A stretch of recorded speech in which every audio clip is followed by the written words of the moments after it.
What is up, everybody? I hope all of you had a great weekend and did some hot rodding stuff, at least. If not, enjoyed maybe like lots of cold beer and football.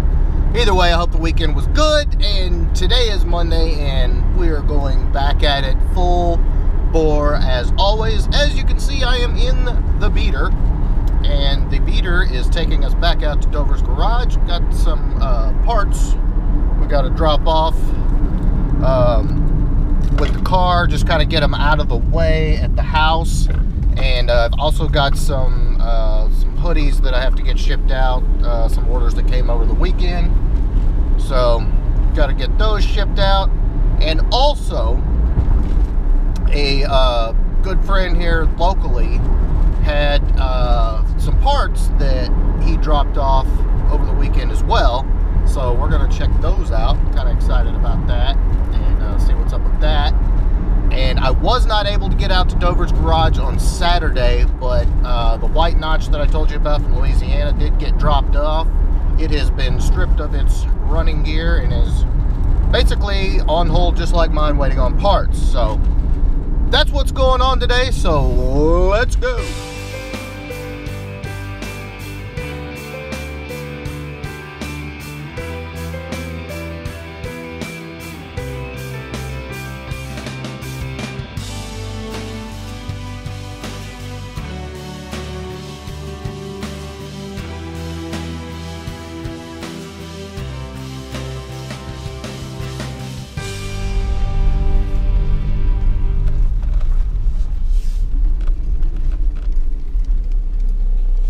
Success! The beater has once again delivered us to our destination. So, Jeremy unfortunately is not here today, but doesn't mean can't still make it happen. So, let's see what's going on.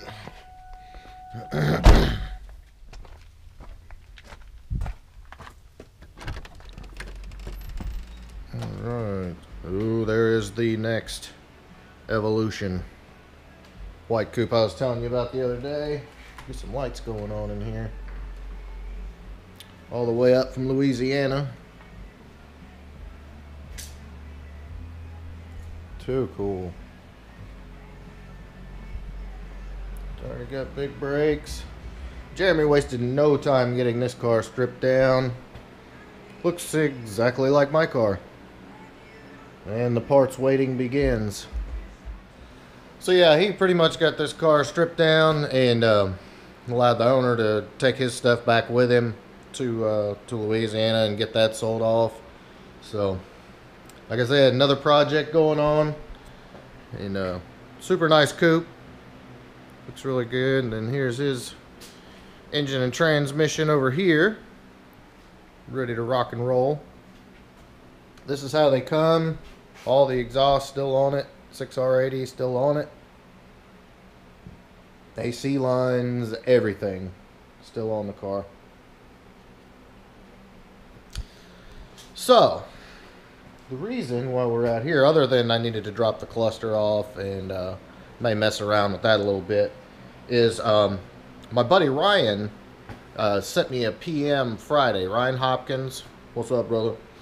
And said he had some parts for me, and he was going to drop them off over here at Dover's garage. And I was like, all right, cool, you know. And then if you caught the video Friday, I stopped out here and helped Jeremy take a toolbox off and helped him move the car, stuff like that. And anyway, the parts are here. I don't want to let you check them out because they're pretty sweet. So here they are. Once again, Ryan Hopkins, I appreciate it, dude. Set of Scott rod, fender apron, and smoother outers. In just a second, I'm going to put them in the engine bay of my 92 here. I'll find some light. There's light around here somewhere. Light, no. Light in here somewhere. Alright, we're going into the darkness. And I don't see a light. Stand by. All right, success. I have actually found the light switch, and we are good to go. So, let's try out these panels. I just want to kind of show you what's up. The issue I have with doing this swap, and which most people will have when doing this swap, is budget. And, you know, one thing that I really wanted to tackle while the engine was out is the Fox Body Swiss cheese. Now, if you don't know a whole lot about Fox bodies, which is fine, the under hood of a Fox body is just riddled with holes from being on the same chassis, the same body since 1979. And I'll kind of show you real quick. They're just littered everywhere with holes from over the years. Here, let me get you a little more light. And just hole. And especially these areas are really bad. So, what these panels essentially do is fill those in. Now, there's several different ways to do this, but I'm going to put this in here and just kind of show you what it does. Of course, it's not wanting to cooperate. I don't know what we're hitting on here.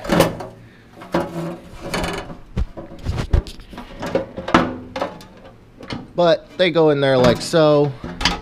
And I believe that bracket has to be up so it goes all the way in. But that's what they do, is they essentially fill in that entire area. Now, let me run up here and grab this other panel. Maybe I can give you a little bit better idea. Now, chances are you've probably seen these before, or didn't know you saw them, but you did see them in a smoothed engine bay. And it's pretty much a rule when you've got your engine out, is you want to smooth the engine bay. Just because how often are you going to have the engine out? Unless, your car is a race car and you pull it every season, chances are your engine's going to be in there for quite a while. All right, let's try this panel real quick. Just see here. This one mocks up a little better. There's still some stuff in the way. But you see it's got the cutouts there for the sway bar mount. Wish I could get these in a little farther. But you get the idea. And they essentially cover all that, smooth all that out, and you can tack them, weld them, rivet, whatever you want to do. But super cool. Ryan, thanks again, dude. Gonna make use of these. But back to what I was saying earlier about being on a budget. Most people, unless you have just, ass loads of cash, you're going to be on a budget when you're doing a build. And it can be really frustrating when you start out and there's added expense, there's added costs, there's, stuff that you didn't think about. And, for me, one of those is smoothing the engine bay. And it's not something at this point that's really in the budget, simply because I own a very small business, and trying to keep content up continuously and making little to no money doing it is pretty much putting me in the poorhouse. So, to spend another $1,500 to $2,000 to have the engine bay professionally smoothed and painted and all that, it just isn't in the budget. So, but when you're going to build your car, it doesn't matter what kind of car you got. There's a lot of things that you really have to take into account when you're doing the build. Anytime you have a car this far apart, there are going to be things that pop up. It's just like, if you pull an engine for whatever reason and you haven't done a clutch in a while, you might as well go ahead and do a clutch and a throw-out bearing and a rear main seal and stuff like that, because when you're that far deep, like I said, and, you get it all back together, and then, a month later the clutch goes out or your rear main seal starts leaking, you would just want to kick yourself because you were already in there, and it's going to take you another day and a half, 2 days to get the car all torn back apart, replace it, and put it back together.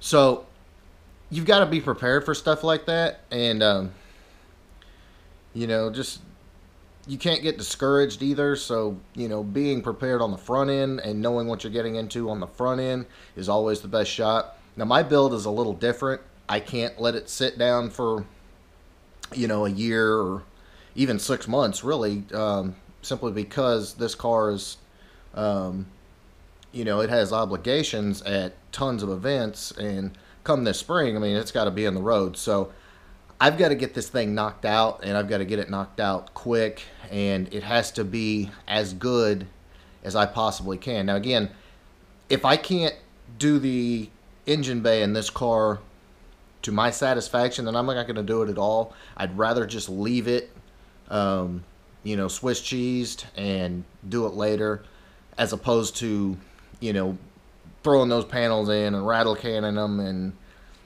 because that just half-ass work is just, it's one of my pet peeves, another one of my pet peeves. So I'm just going to have to see. We're going to play around with them, see what we can do. At the end of the day, I would like to have, them professionally welded in, everything smoothed in and blended, and then, because there's other stuff that I wanted to have smoothed out too. But, at this point, I'm just going to have to see what I can do, how it's going to look, with the budget that I've got, and just go from there. So, if you like real world stuff, you got it right here.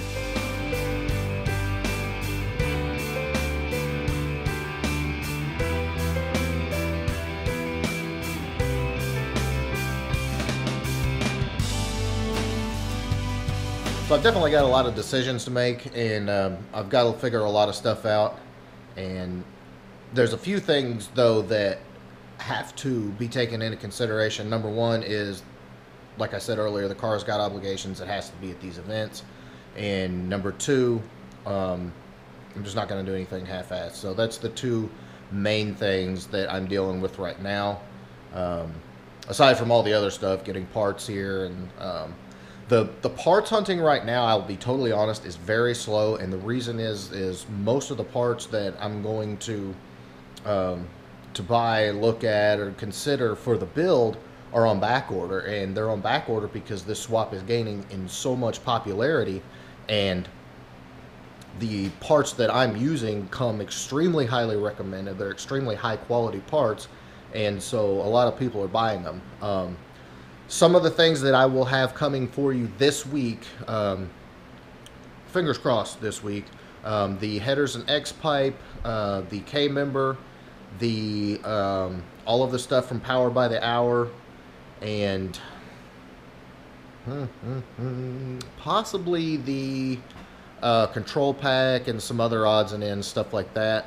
I still have not gotten a ship confirmation from Maximum Motorsports on my K member. It was back ordered, so I knew that going in, but hopefully that's shipping anytime.